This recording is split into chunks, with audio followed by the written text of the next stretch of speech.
বন্ধুরা, আবার একটা নতুন রেসিপি নিয়ে, এই রেসিপিটা আমি কোনোদিনই করিনি, তবে আজ নতুন করতে চললাম। তো চলো তোমাদের সামনে দেখাই। খেয়েছি, অন্যের বানানো দেখেছি, কিন্তু আমি নিজে কোনোদিন বানাইনি। তো তোমরা দেখতে থাকো।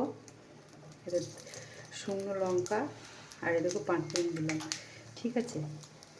তো দেখো, এটা হলো কামরাঙা। দেখো ছোটো ছোটো কেটেছি, এটা কি রেসিপি একটা বানাবো। তো দেখতে থাকো, আমি হয়ে গেছে। এবারে দেখো আমি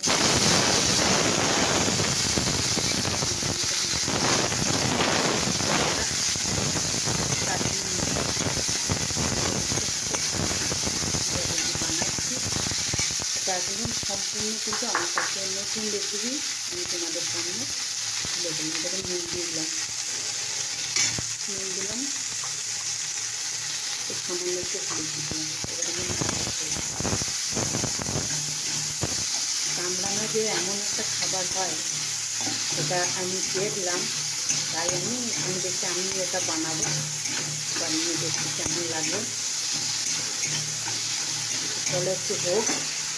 তো এটা তো বন্ধুরা একটু নাড়া হয়ে গেছে, এবার একটু জল দিতে হবে।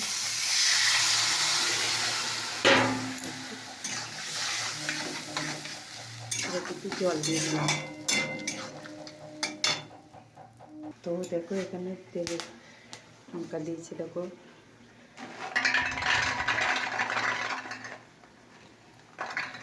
আর এরকম মটরশুঁটি ছাড়ানোতে তেল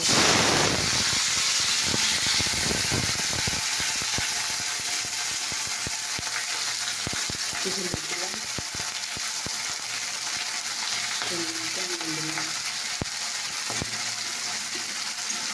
তো দেখো এখানে সাথে এবার একটু সেদ্ধ হয়ে গিয়ে মিষ্টি দেবো।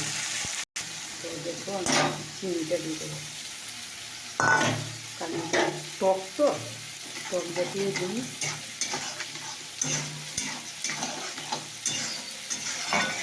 খুবই টক, আমি একটু কাটতে গিয়ে মুখে দিয়ে দেখলাম প্রচুর টক। এটা একটু হবে, ওটাকে এটা হয়ে যাবে একটু, ঠিক আছে। এটা যাবে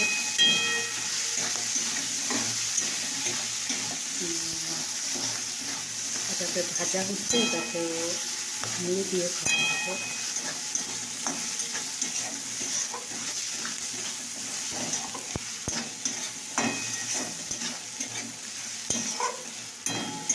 তো চলো, দেখো এদিকে আমার মটরশুঁটি ভাজা হয়ে গেছে। তো দেখো এটাও রেডি হয়ে গেছে। এই রেসিপিটা এমন খেতে সুস্বাদু লাগে না, যাকে বলে কামরাঙার চাটনি। তো কামরাঙার চাটনি নতুন রেসিপি দিয়ে তোমাদের মাঝে চলে এসেছিলাম। তো দেখো তোমাদেরকে দেখাবো বলে আমি কীভাবে বানাচ্ছি। তো যাই হোক, আমার এটা হয়ে গেছে। আমি উনুন অফ করে দিয়েছি, কারণ এই রেসিপিটা আমার হয়ে গেছে অলরেডি।